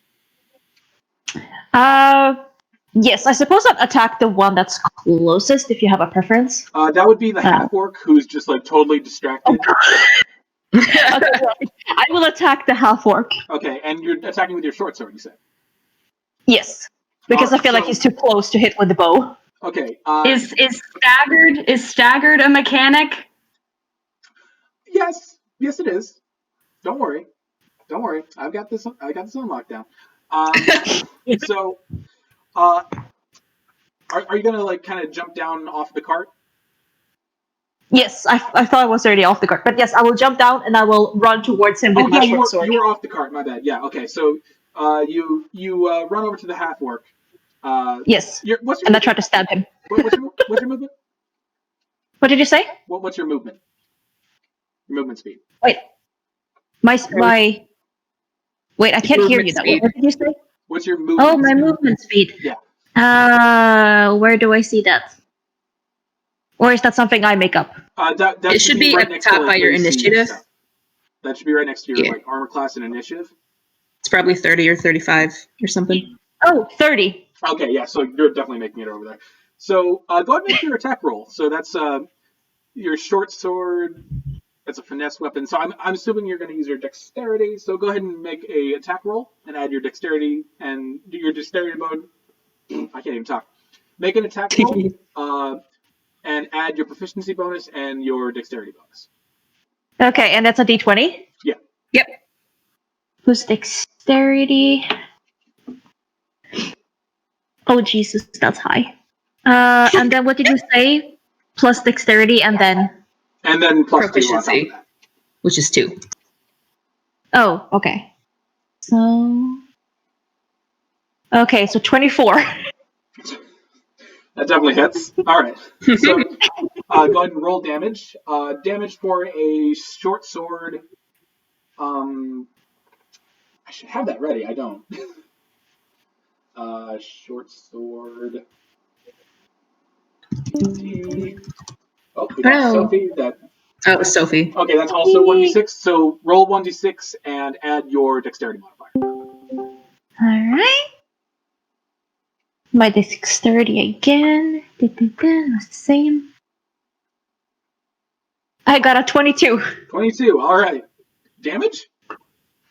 Yeah? No, wait. D6 plus... 1d6? Yeah. Yeah, because I have a 16 for the dexterity or something. Oh, no, Yes. no. You only add your modifier. You don't add, like, the dexterity. So, Oh, yeah. 16, that would be... God damn, 23 damage at level 1. my God.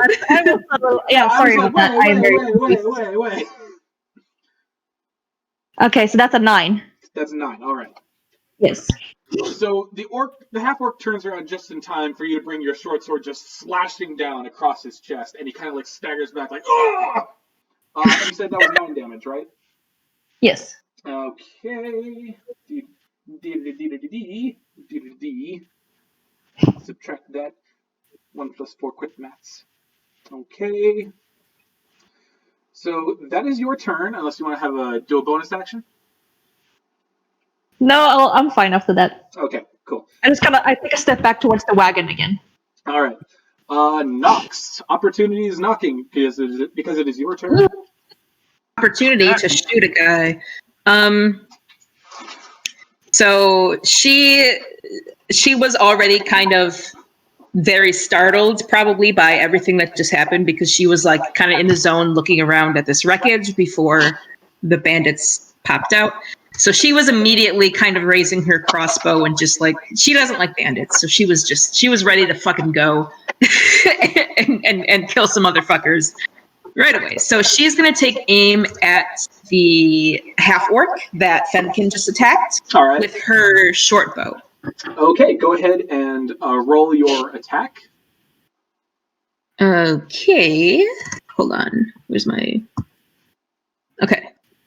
Roll a d20 plus dexterity plus proficiency. Oh, that's not great. That's a 17. Okay. 17. Where did all my charts go? There they are. So that definitely hits. Go ahead and roll damage. What's... Okay, I'm doing 1d6 plus 3. 6 plus 3. 5. Okay. So, as you pull the string back and let loose, Fenken, the arrow once again, almost taking off like a very pointy elf ear, right past you, and it just sticks right into the half-orc's throat, and he just, and you can see the blood start to like spill out past his fingers, and he just falls down. And as he falls, he kind of like reaches out and grasps at your clothes, kind of smearing them with blood, like begging for help before he finally like falls to your feet. Oh, gross. Poor Fed. It's gonna have to let out a screech in horror. Okay. Next up, we have Geshy. He's just kind of been standing there this whole time. What's everyone's favorite lizard doing? Is that the half-orc down? The half-orc is very dead. The half-orc is very dead. Hey, teamwork! So we've got the gnome and the... What? 2 of 4, come on! The only ones left are like the gnome and the goblin. Okay, gnome and the goblin. Right, okay. They're like... Both of whom Gesh is about 8 feet taller than. I think Gesh should be allotted an intimidation check just based on his size against these 2 tiny creatures. Is there such a thing as passive intimidation? Because that works. All right, Guess what you doing, bud? Fuck it up. Well, The moment the Eldritch Blast destroyed that guy's head, he had this massive grin on his face the whole time. So which one's closer? Um, The live enemy is closer. I'm going to say that since you got off and came around to the left, the gnome is closer. Right, okay. So, yeah, Gesh goes straight for the gnome and tries to just whack him down with his quarterstaff. So, and are you... Hang on, let me pull out my fancy bullshit. Let me move my horrible goblins. He's not horrible, he's fantastic. You're just jealous. It's a dice dog's